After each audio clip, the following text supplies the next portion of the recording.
दरम्यान एक महत्त्वाची बातमी बघणार आहोत। जुन्नर तालुक्यातल्या पिंपळवंडी गावामध्ये चिमुकलीवर अत्याचार करून हत्या केल्याप्रकरणी अटक करण्यात आलेल्या साहिल खैरे या आरोपीला जुन्नर न्यायालयात हजर करण्यात आलं। यावेळी न्यायालयाने त्याला 13 दिवसांची म्हणजेच 31 ऑगस्ट पर्यंत पोलीस कोठडी सुनावलेली आहे। या प्रकरणाचा पुढील तपास आळेफाटा पोलीस करत असून आरोपीकडून अधिक माहिती मिळवण्यासाठी पोलिसांकडून चौकशी केली जाते। दरम्यान या घटनेमुळे पिंपळवंडी परिसरात संतापाचं वातावरण असून आरोपीवर कठोर कारवाई करण्याची मागणी केली जाते। अविनाश पवार यांच्याकडून अधिक माहिती जाणून घेऊया। अविनाश, पोलिसांची पुढची भूमिका काय असेल? आरोपीला पोलीस कोठडी दिलेली आहे।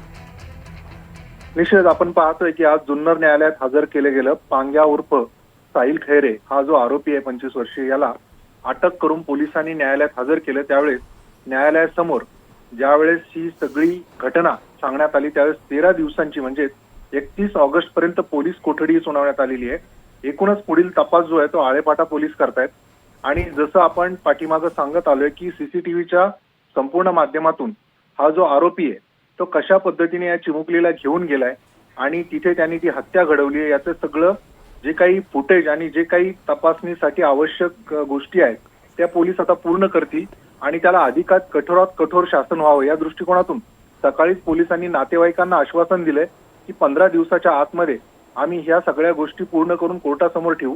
आता फास्ट ट्रॅक कोर्टवर ही संपूर्ण सुनावणी होणार का हे देखील पाहणं तितकंच गरजेचं आहे, कारण तिच्या कुटुंबियांची देखील मागणी आहे की फास्ट ट्रॅक कोर्टवर व्हावं, त्यासोबतच चांगला वकील दिला जावा।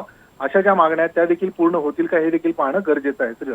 बरोबर, धन्यवाद अविनाश, तुम्ही दिलेल्या संपूर्ण माहितीबद्दल। हे सगळं प्रकरण फास्ट ट्रॅक कोर्टात चालवलं जावं अशी मागणी या मुलीच्या कुटुंबियांकडनं तसंच आसपासच्या परिसरातील लोकांकडनं केली जाते।